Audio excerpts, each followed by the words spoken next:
Hello learners, welcome to educational channel. इस educational channel पर मैं आप लोगों को NTA UGC NET paper 2 education subject का हर एक टॉपिक के बारे में डिस्कस कराऊंगी।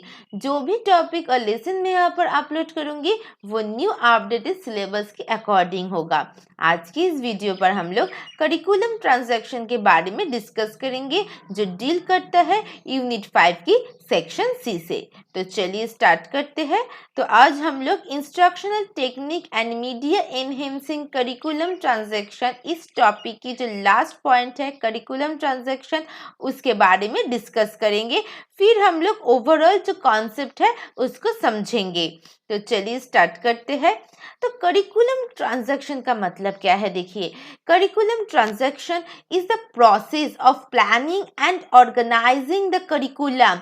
तो करिकुलम ट्रांजैक्शन क्या है? एक ऐसा प्लानिंग एंड ऑर्गेनाइजिंग की प्रोसेस है जो किसी पर्टिकुलर सब्जेक्ट की होगा और वो हर एक एजुकेशन लेवल में इम्प्लीमेंट होगा। इसका मतलब यहाँ पर देखिए, हर एक एजुकेशन का जो लेवल होती है उस हर एक लेवल पर जो भी सब्जेक्ट होगा उन सारी सब्जेक्ट का जो करिकुलम है, उन करिकुलम को इम्प्लीमेंट करने के लिए जो प्लानिंग एंड ऑर्गेनाइजिंग किया जाएगा, उस प्लानिंग एंड ऑर्गेनाइजिंग की प्रोसेस है, उसको ही हम करिकुलम ट्रांजैक्शन कहते हैं। नेक्स्ट क्या है? देखिए, स्पेशली करिकुलम ट्रांजैक्शन और इम्प्लीमेंटेशन। तो करिकुलम ट्रांजैक्शन को हम करिकुलम इम्प्लीमेंटेशन भी कहते हैं। क्या है?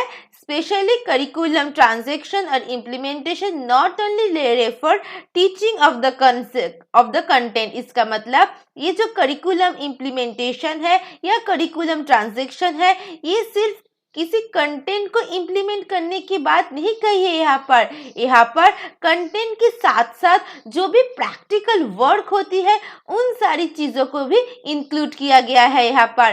तो करिकुलम के अंतर्गत सिर्फ टीचिंग कंटेंट यहाँ पर नहीं होगा, टीचिंग कंटेंट के साथ साथ जो भी प्रैक्टिकल वर्क होगा उन सारी चीज़ों को भी यहाँ पर इस करिकुलम के अंतर्गत इंक्लूड किया गया है। और उन सारी करिकुलम को इम्प्लीमेंट करने के लिए जो भी प्लानिंग एंड ऑर्गेनाइजिंग किया जाएगा, उन सारी प्रोसेस को हम क्या कहेंगे? करिकुलम ट्रांजैक्शन कहेंगे। चलिए नेक्स्ट पॉइंट जानते हैं। The main responsibility of the curriculum transaction lies on the teacher and trainers. तो यहाँ पर करिकुलम ट्रांजैक्शन का मेन रिस्पॉन्सिबिलिटी किसके ऊपर है? टीचर के ऊपर है और ट्रेनर्स के ऊपर है। नेक्स्ट क्या है? They use quality of teaching. तो वो लोग क्या यूज करेंगे? क्वालिटी ऑफ टीचिंग को यूज करेंगे, क्वालिटी ऑफ लर्निंग स्ट्रैटेजी को यूज करेंगे, लर्निंग मटेरियल को यूज करेंगे एंड असेसमेंट को यूज करेंगे। The set of teaching technique strongly depends on instructional form of education. देखिए, इसका मतलब क्या है? पहले तो ये हम लोगों को समझना होगा कि एजुकेशन की जो हर एक लेवल होगी वहां पर हर एक सब्जेक्ट का, चाहे वो एजुकेशन हो, चाहे वो हिस्ट्री हो, चाहे वो मैथमेटिक्स हो, तो यहाँ पर हर एक सब्जेक्ट का जो करिकुलम है उन सारी करिकुलम की जो कंटेंट है और जो प्रैक्टिकल वर्क है, दोनों को करिकुलम के अंतर्गत पहले इंक्लूड किया जाएगा। ठीक है, अब इन सारी चीज़ों को, मतलब कंटेंट एंड प्रैक्टिकल वर्क को इंक्लूड करने के बाद प्लानिंग एंड ऑर्गेनाइजिंग किया जाएगा। किसके लिए प्लानिंग एंड ऑर्गेनाइजिंग किया जाएगा? इम्प्लीमेंट करने के लिए हमें यहाँ पर, देखिए यहाँ पर इम्प्लीमेंट करने के लिए यहाँ पर हमें प्लानिंग एंड ऑर्गेनाइजिंग करना होगा। अब हम लोग कैसे इम्प्लीमेंट करेंगे? इसके लिए क्वालिटी ऑफ टीचिंग की ज़रूरत होती है, इसके लिए लर्निंग स्ट्रैटेजी की ज़रूरत होती है, इसके लिए लर्निंग मटेरियल्स एंड असेसमेंट की ज़रूरत होती है। जैसे कि हम लोग ऑलरेडी स्टडी कर चुके हैं, कैसा कि करिकुलम जो लर्निंग मटेरियल्स होती है, जो इंस्ट्रक्शनल मीडिया होती है, जो इंस्ट्रक्शनल मेथड्स होती है, इंस्ट्रक्शनल टेक्निक्स होती है, इन सारी चीज़ों के माध्यम से हम क्या करते हैं? इन सारी चीज़ों के माध्यम से हम करिकुलम को इम्प्लीमेंट करते हैं। तभी जब करिकुलम सक्सेसफुली इम्प्लीमेंट होगा तब हम लोग कहेंगे हाँ करिकुलम ट्रांजैक्शन अच्छे से हुआ है। तो करिकुलम ट्रांजैक्शन किसके ऊपर डिपेंड करते हैं? टीचर के ऊपर, क्योंकि टीचर ही करिकुलम की हर एक चीज को इम्प्लीमेंट करेगा, मटेरियल्स के थ्रू, मीडिया के थ्रू, टेक्निक के थ्रू एंड असेसमेंट के थ्रू। तो इसीलिए करिकुलम ट्रांजैक्शन को पढ़ने से पहले हम लोग क्या क्या स्टडी किया है? इंस्ट्रक्शन का मतलब, इंस्ट्रक्शनल मीडिया का मतलब, इंस्ट्रक्शनल मटेरियल का मतलब, इंस्ट्रक्शनल टेक्निक का मतलब। क्यों स्टडी किया है इन सारी चीज़ों को? क्योंकि इन सारी चीज़ों के माध्यम से करिकुलम को इम्प्लीमेंट किया जाता है, और जब इन सारी सिचुएशन के माध्यम से करिकुलम को इम्प्लीमेंट किया जाएगा प्लानिंग एंड ऑर्गेनाइजिंग करते हुए, तब उसको हम करिकुलम ट्रांजैक्शन कहेंगे। क्लियर? तो करिकुलम ट्रांजैक्शन का कंसेप्ट क्या है, आई थिंक लर्नर्स आप लोग ऑलरेडी समझ चुके हो। तो चलिए नेक्स्ट हम लोग समझेंगे। नेक्स्ट देखिए, हम लोग अब ओवरऑल जो कॉन्सेप्ट है उसको समझेंगे। पॉइंट क्या है? First point, instructional system in enhancing curriculum transaction. तो पहले हम लोग स्टडी क्या किया था? इंस्ट्रक्शनल सिस्टम क्या है, इन चीज के बारे में स्टडी किया था। तो करिकुलम ट्रांजैक्शन के थ्रू कैसे हम लोग इंस्ट्रक्शनल सिस्टम को एनहेंस करेंगे, चलिए उसके बारे में पढ़ेंगे। पहले तो हमें प्लानिंग करना होगा, कैसे इंस्ट्रक्शन देना होगा करिकुलम के अंतर्गत, उसके लिए हमें प्लान करना होगा। तो प्लानिंग के बाद ऑर्गेनाइज करना होगा। देखिए करिकुलम ट्रांजैक्शन में हम लोग ऑलरेडी स्टडी किया है कि करिकुलम ट्रांजैक्शन को करने से पहले हमें प्लानिंग एंड ऑर्गेनाइजिंग की ज़रूरत होती है। कैसे हम लोग करिकुलम को इम्प्लीमेंट करेंगे, इसके लिए हमें प्लानिंग एंड ऑर्गेनाइजिंग की ज़रूरत होगा। देखिए वही चीज़ पहले है, प्लान करना होगा एंड ऑर्गेनाइज करना होगा। अब कौन से इंस्ट्रक्शन को कब प्रोवाइड किया जाएगा, इसके लिए हमें टाइम मैनेजमेंट करना होगा कि कौन सा सब्जेक्ट की जो करिकुलम है, हर एक सब्जेक्ट की, उन सारी सब्जेक्ट की जो इंस्ट्रक्शन है, उन इंस्ट्रक्शन को स्टूडेंट तक कैसे प्रोवाइड किया जाए, उसके लिए टाइम एलोकेशन करना होगा। कब कौन सा इंस्ट्रक्शन प्रोवाइड करना होगा, इन सारी चीज़ों के लिए इक्वल टाइम मैनेजमेंट करना होगा। नेक्स्ट क्या करना होगा? रिव्यू द वर्क, मतलब जो भी प्लान एंड ऑर्गेनाइज किया है और उन प्लान एंड ऑर्गेनाइज के हिसाब से जो भी टाइम मैनेजमेंट किया है, उन सारी जो चीज़ है, उन सारी सिचुएशन ठीक तरीके से चल रहा है या नहीं, इसके लिए हमें रिव्यू करना होगा खुद की वर्क को। एट लास्ट क्या करना होगा? हर एक टीम की रिस्पॉन्सिबिलिटी होगा। कैसा रिस्पॉन्सिबिलिटी होगा? कि करिकुलम जो इम्प्लीमेंटेशन है वो अच्छे तरीके से हो सके, वो गोल के अकॉर्डिंग हो सके। इन सारी चीज़ों के लिए टीम के पास एक बड़ा सा रिस्पॉन्सिबिलिटी होगा। इन सारी चीज़ों को फिर से देखने के लिए, रिव्यू करने के लिए, टाइम मैनेजमेंट करने के लिए, प्लान करने के लिए एंड ऑर्गेनाइज करने के लिए। तो करिकुलम ट्रांजैक्शन में इंस्ट्रक्शनल सिस्टम कैसे एनहेंस करेंगे हम लोग? पहले तो प्लान किया जाएगा, ऑर्गेनाइज किया जाएगा। नेक्स्ट इंस्ट्रक्शन को कैसे प्रोवाइड करेंगे, इसके लिए टाइम को एलोकेट किया जाएगा इक्वली। एट लास्ट सारी जो सिचुएशन है, सारी जो वर्क है, जो भी इंस्ट्रक्शन प्रोवाइड किया गया है, जो भी materials, methods and technique provide किया है, उन सारी चीज़ों को रिव्यू करना होगा। एट लास्ट टीम की रिस्पॉन्सिबिलिटी होगी पूरी सिचुएशन को ठीक तरीके से चलाने के लिए। ठीक है, चलिए नेक्स्ट हम लोग पढ़ेंगे instructional media, technique and materials in enhancing curriculum transaction. अब हम लोग पढ़ेंगे करिकुलम जो ट्रांजैक्शन है उनमें इंस्ट्रक्शनल मीडिया, टेक्निक, मटेरियल्स, इन सारी चीज़ों को कैसे एनहेंस किया जाए। देखिए पहले क्या किया जाएगा? प्लान किया जाएगा। फिर क्या किया जाएगा? ऑब्जेक्टिव को फॉर्मुलेट करना होगा। प्लान एंड ऑर्गेनाइजेशन के बाद इंस्ट्रक्शन को कैसे प्रोवाइड करेंगे, इसके लिए पहले प्लानिंग किया जाएगा, क्योंकि instructional media, instructional technique and instructional material के थ्रू हम लोग किसको इम्प्लीमेंट करेंगे? इंस्ट्रक्शन को इम्प्लीमेंट करेंगे। तभी करिकुलम को हम लोग हर एक स्टूडेंट के सामने रिप्रेजेंट कर सकेंगे। इसीलिए इन सारी चीज़ों के लिए पहले हमें किसका ज़रूरत होगा? इंस्ट्रक्शन की ज़रूरत होगा। इसीलिए पहले इंस्ट्रक्शन को करना होगा, इंस्ट्रक्शन की प्लानिंग करना होगा अच्छे तरीके से।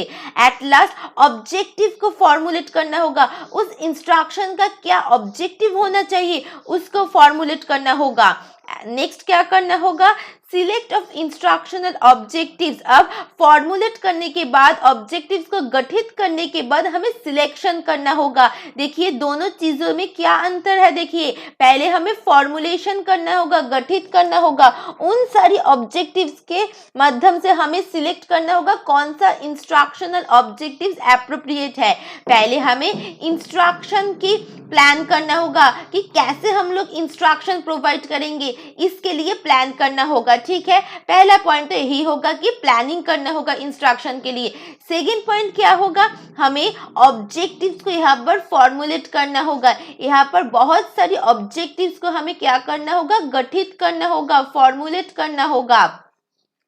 फॉर्मुलेट करने के बाद थर्ड स्टेप क्या होगा हमारा, थर्ड स्टेप होगा कि उन सारी ऑब्जेक्टिव से कौन सी ऑब्जेक्टिव स्टूडेंट के लिए सही है, इफेक्टिव है, इसके लिए हमें सिलेक्ट करना होगा।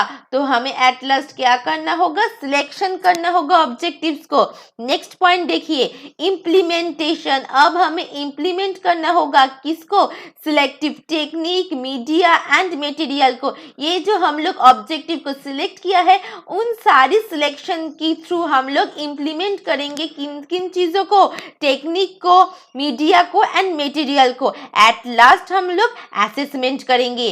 तो instructional media, technique and materials in enhancing curriculum transaction में रोल क्या होगा, पहले हम लोग प्लानिंग करेंगे इंस्ट्रक्शन की, नेक्स्ट हम लोग फॉर्मुलेट करेंगे, नेक्स्ट हम लोग उन सारी चीज़ों को, मतलब जो भी ऑब्जेक्टिव्स को फॉर्मुलेट किया है, उन ऑब्जेक्टिव्स को हम लोग सिलेक्ट करेंगे स्टूडेंट की इंटरेस्ट, नीड, कैपेबिलिटी के अनुसार। अब सिलेक्शन करने के बाद जो भी ऑब्जेक्टिव सिलेक्ट किया है, उन सारी ऑब्जेक्टिव्स के थ्रू हम लोग जो भी मीडिया है, टेक्निक है, मटेरियल्स है, उन सारी चीज़ों को इम्प्लीमेंट करेंगे। एट लास्ट हम लोग असेसमेंट करेंगे टेक्निक का। ठीक है, चलिए नेक्स्ट हम लोग एक न्यू टॉपिक पढ़ेंगे, वो है अप्रोचेस ऑफ करिकुलम इवैल्यूएशन। मतलब करिकुलम इवैल्यूएशन में कौन से अप्रोचेस यूज किया जाता है, उसके बारे में हम लोग डिस्कस करेंगे। तो चलिए स्टार्ट करते हैं। पहला इवैल्यूएशन है, देखिए ह्यूमनिस्टिक करिकुलम इवैल्यूएशन। तो ह्यूमनिस्टिक करिकुलम इवैल्यूएशन का मतलब क्या है, देखिए कंसेप्ट से ही हम लोगों को ये समझ में आ रहा है कि ह्यूमन के ऊपर बेस करके ये इवैल्यूएशन होगा। तो यहाँ पर फोकस किया जाएगा किसके ऊपर, ह्यूमन के ऊपर। चलिए इसकी कंसेप्ट को इन डिटेल्स में देखते हैं। Humanistic evaluator recognize that individuals have different value, abilities and experience and therefore different perception of reality. इसका मतलब क्या है, रियलिटी के ऊपर बेस करते हुए सारी वैल्यूज को, सारी एबिलिटीज को एंड एक्सपीरियंस, इन सारी सिचुएशन को हमें इवैल्यूएट करना होगा। तो यहाँ पर ह्यूमन इवैल्यूएशन के ऊपर सबसे ज्यादा फोकस किया है, किसके ऊपर, ह्यूमन की वैल्यू के ऊपर, ह्यूमन की एबिलिटी के ऊपर, मॉरलिटी के ऊपर, एक्सपीरियंस के ऊपर, इन सारी चीजों के ऊपर फोकस किया गया है। और वो सारी चीज किसके ऊपर बेस होगा, रियलिटी के ऊपर बेस होगा। नेक्स्ट पॉइंट देखिए, they argue for a more holistic approach to evaluation. तो ह्यूमनिस्टिक इवैल्यूएशन पर होलिस्टिक अप्रोच ज्यादा है। क्या है, one that provides detail portrait of the situation being evaluated. इसका मतलब यहाँ पर जो अप्रोच ज्यादा देखी जाती है वो होती है होलिस्टिक अप्रोच। क्यों होलिस्टिक अप्रोच होती है, क्योंकि यहाँ पर सबसे ज्यादा फोकस किया जाता है ह्यूमन की वैल्यू, एबिलिटी, एक्सपीरियंस और भी ह्यूमन की जितना परसेप्शन है। परसेप्शन का मतलब क्या है, एक दृष्टिभंगी होती है हर एक इंडिविजुअल की। मैं एक घटना को एक तरीके से देखती हूँ, दूसरे लोग दूसरे तरीके से देखेंगे उस घटना को। देखिए हर एक इंसान का अलग अलग परसेप्शन होती है, अलग अलग दृष्टिभंगी होती है। उन सारी दृष्टिभंगी को देखते हुए यहाँ पर कुछ वैल्यूज, एबिलिटी एंड एक्सपीरियंस घटित होती है हर एक इंडिविजुअल की, और वो वैल्यू, एबिलिटीज हर एक इंडिविजुअल की डिफरेंट होगा। इसीलिए यहाँ पर ह्यूमनिस्टिक अप्रोच होती है। ठीक है, नेक्स्ट क्या है, the approach focuses more human interaction. यहाँ पर देखिए ये जो अप्रोच है, ये अप्रोच फोकस करती है किसके ऊपर,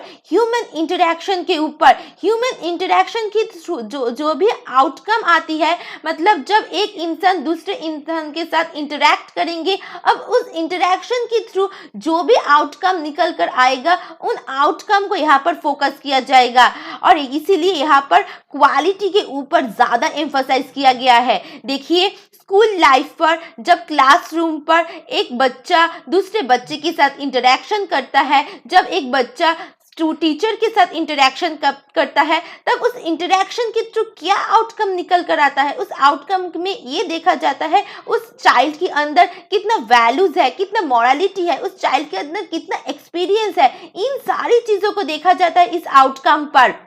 इसलिए यहाँ पर हमेशा क्वालिटी के ऊपर एम्फसाइज किया गया है। नेक्स्ट देखिए क्या है, humanistic evaluator delve into the why behind of the what of performance। इसका मतलब यहाँ पर जो ह्यूमनिस्टिक इवेल्युएशन का इवेल्युएटर है वो ज़्यादा बिलीव करती है कैसे ये हुआ है, क्यों हुआ है, क्यों के ऊपर, वाई के ऊपर यहाँ पर ज़्यादा फोकस किया जाता है, क्या हुआ है व्हाट के ऊपर, मतलब जो भी आउटकम निकल कर आए वो क्या निकल कर आए इसके ऊपर फोकस नहीं करते, वो लोग इस चीज के ऊपर फोकस करते हैं कि क्यों ये आउटकम निकल कर आया है, वाई, इसके ऊपर ज्यादा फोकस करते हैं। इसीलिए क्वालिटेटिव अप्रोच है। नेक्स्ट क्या है देखिए, the merit and interpretive understand rather than objective explanation. मतलब यहाँ पर ऑब्जेक्टिव एक्सप्लेनेशन पर ज्यादा जोर नहीं दिया जाता है, यहाँ पर इंटरप्रेटिव अंडरस्टैंडिंग पर ज्यादा जोर दिया जाता है।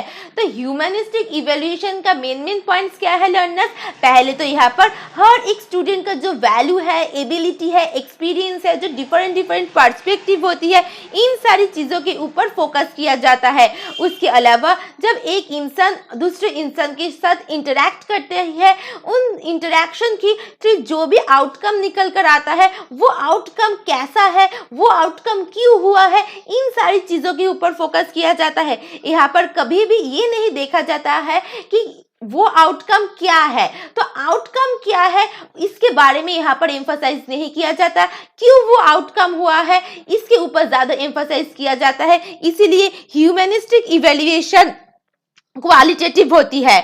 चलिए नेक्स्ट देखते हैं।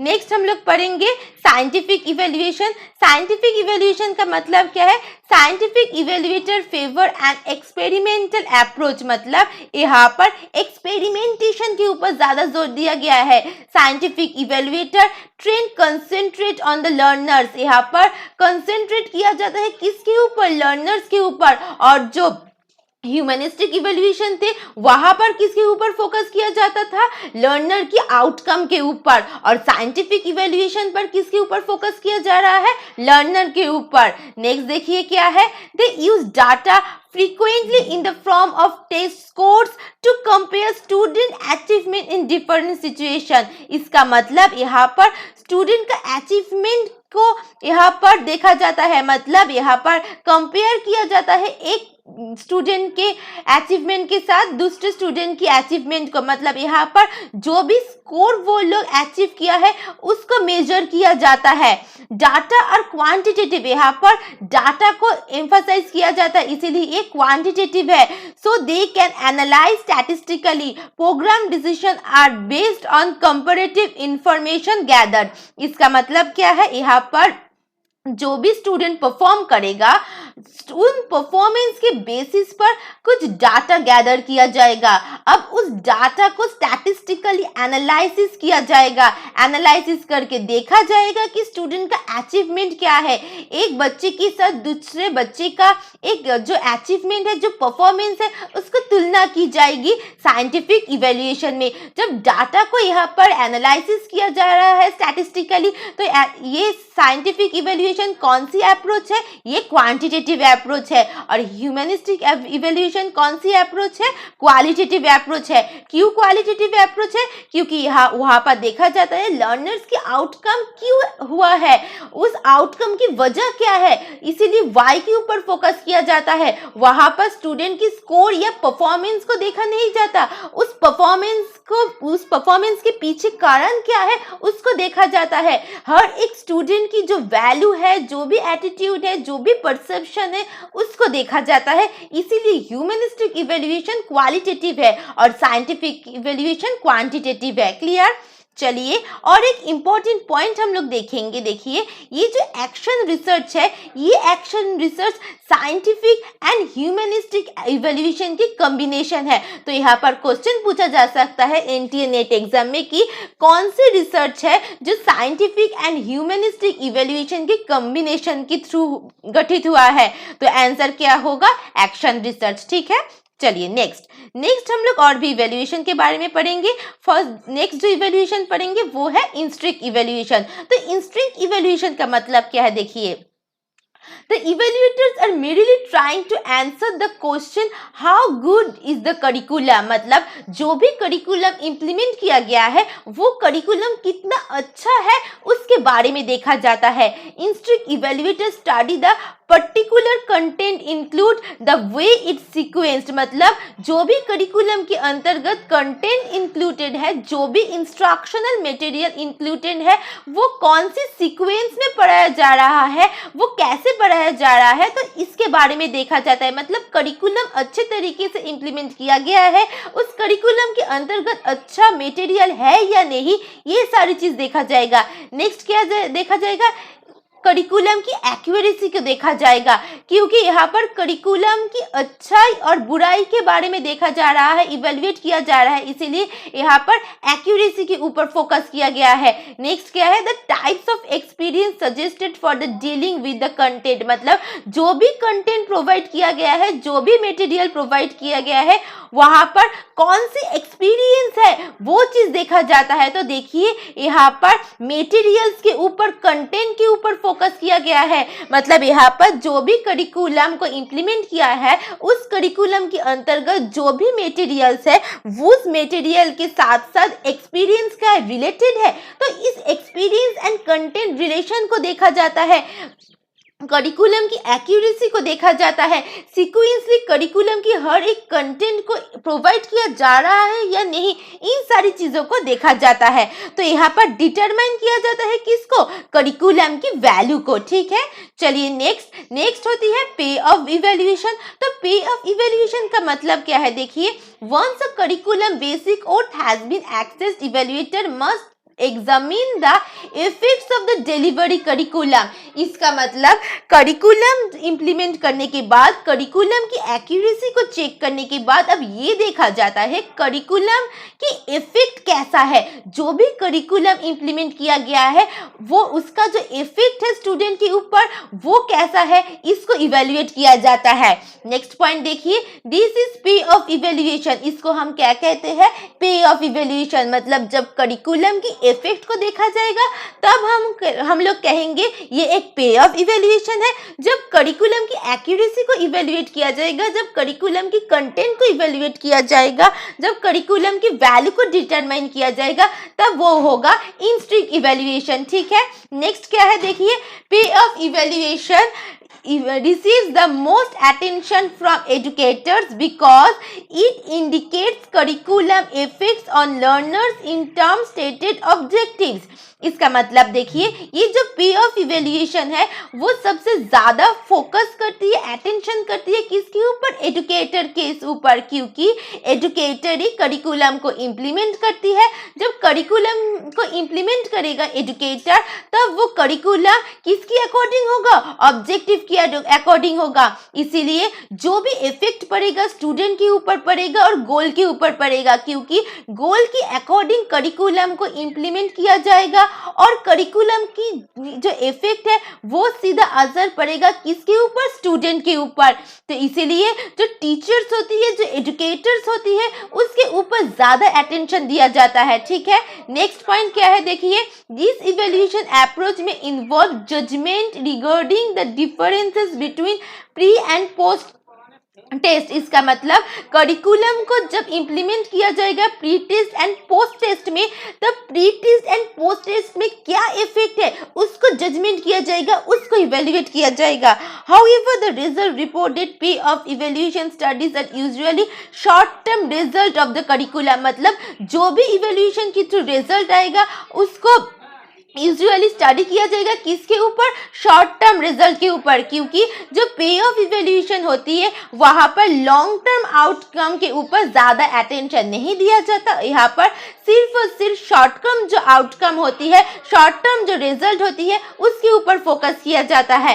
तो पे ऑफ इवैल्यूएशन का मेन पॉइंट्स क्या है, देखिए पे ऑफ इवैल्यूएशन में करिकुलम को जब भी इम्प्लीमेंट किया जाएगा उस इम्प्लीमेंटेशन का इफेक्ट क्या है उसके ऊपर फोकस किया जाता है, क्योंकि उस इफेक्ट का सीधा असर पड़ता है किसके ऊपर, स्टूडेंट के ऊपर। इसीलिए एजुकेटर के ऊपर ज्यादा अटेंशन दिया जाता है। अटेंशन दिया जाता है किसके ऊपर, एजुकेटर्स मतलब टीचर्स के ऊपर। अटेंशन दिया जाता है किसके ऊपर, शॉर्ट टर्म रिजल्ट के ऊपर। यहाँ पर कभी भी लॉन्ग टर्म रिजल्ट के ऊपर या लॉन्ग टर्म आउटकम के ऊपर फोकस नहीं किया जाता। यहाँ पर हमेशा शॉर्ट टर्म रिजल्ट या शॉर्ट टर्म आउटकम के ऊपर फोकस किया जाता है। और एक बात यहाँ पर देखा जाता है कि जो भी evaluate pre test and post test पर करिकुलम को इम्प्लीमेंट करने के बाद जो भी इफेक्ट निकल कर आया है उसको यहाँ पर जजमेंट किया जाता है, उसको यहाँ पर इवैल्यूएट किया जाता है। तो कैसे इवैल्यूएट किया जाएगा, pre test and post test पर यहाँ पर इम्प्लीमेंट करके उस टेस्ट पर क्या इफेक्ट निकल कर आया है उस दोनों को यहाँ पर इवैल्यूएट किया जाएगा। ठीक है लर्नर्स, तो लर्नर्स यहीं पर खत्म होता है आज का लेसन अच्छे लगे तो रेट रिव्यू लाइक जरूर कीजिएगा और वीडियो को शेयर कीजिएगा। लेसन अच्छे लगे तो सब्सक्राइब कीजिएगा मेरे चैनल को। सब्सक्राइब बटन के पास में एक बेल आइकन है, उसको प्रेस करते हुए आपको हर एक नोटिफिकेशन मिलता रहेगा। ठीक है, always share knowledge and be happy. Thank you for listening me, bye bye.